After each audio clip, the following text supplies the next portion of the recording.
very warm welcome to my channel Recipes Refashioned. Today we're going to make dumplings.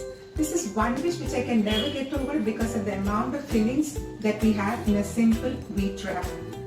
It can either be boiled, steamed, pan fried or even deep fried. Have it in a soup or with a dip. Either ways it's awesome. Today we're going to make a very simple chicken wrap. Please find the exact amount of ingredients in the description box. And anyone who is watching my video, please like, share and subscribe my videos and support me. Thank you very much. First we have to make the dough, and in goes 4 cups of whole wheat flour.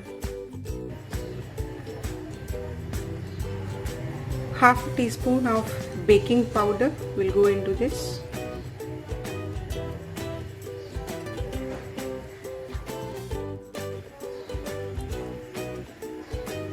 A teaspoon of sugar,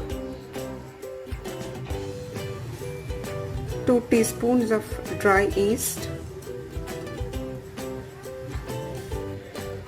and salt to taste. First give all the dry ingredients a mix and then add around 2 cups of water to make a very soft dough. Once the dough is ready, please let it rest for at least an hour.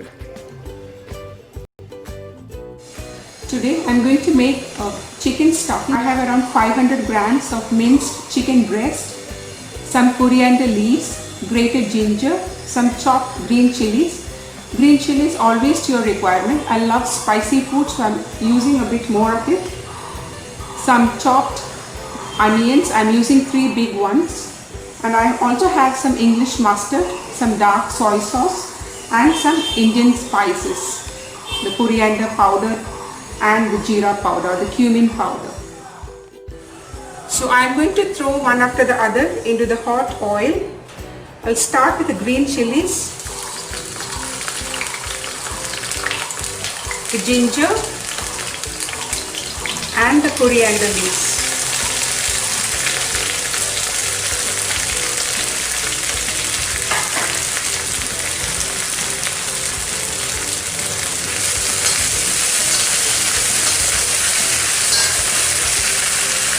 Let it just cook for a minute or 2.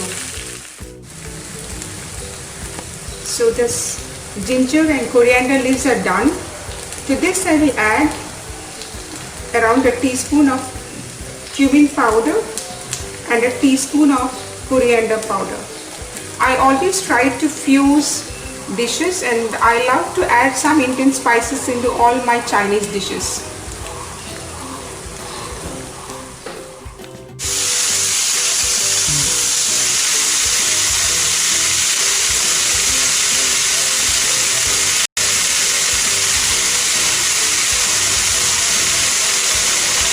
In goes the minced chicken.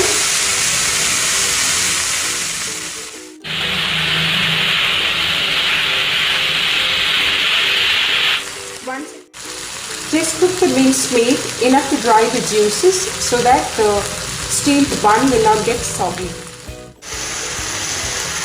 The minced meat is dried good enough, and I just added the soy sauce and the English mustard.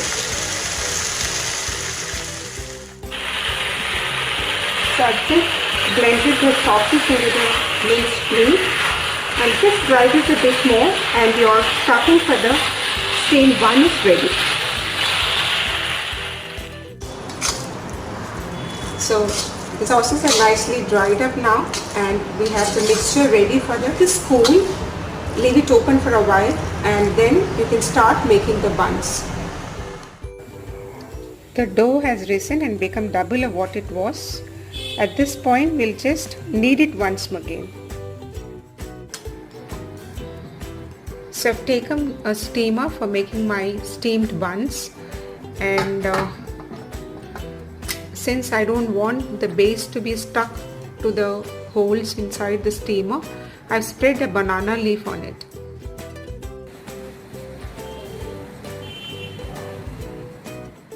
So I'm dusting this rolling surface, and we'll roll out one of the pieces into a very thin bread.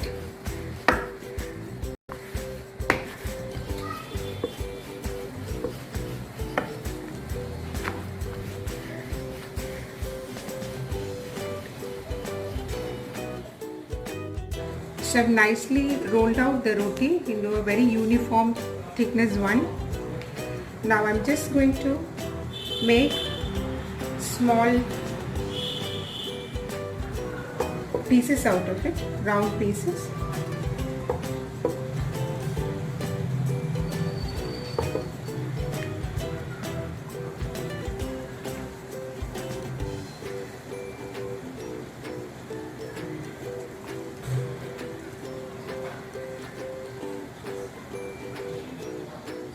Just take out these rotis and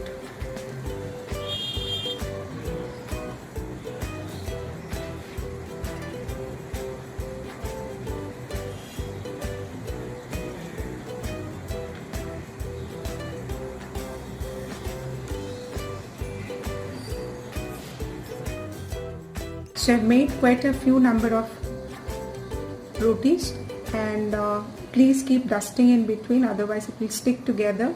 And once few are ready, you can start making the parcels. So keep almost a good spoon of filling in the center. Just press it down and start pinching the sides. Start closing the parcel. Just keep going around and start pinching it. And once you've finished it, just approximate the edges together and your parcel is ready. So one tray is ready for steaming. So that will go into the steamer. Meanwhile, you can keep doing the others. So I'm going to keep both the trays for steaming.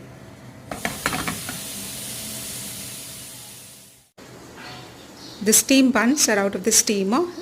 They were inside for around 15 minutes. It's nice and done, and always accompany this with some sweet chili sauce. And please let me know how you like this. Thank you very much.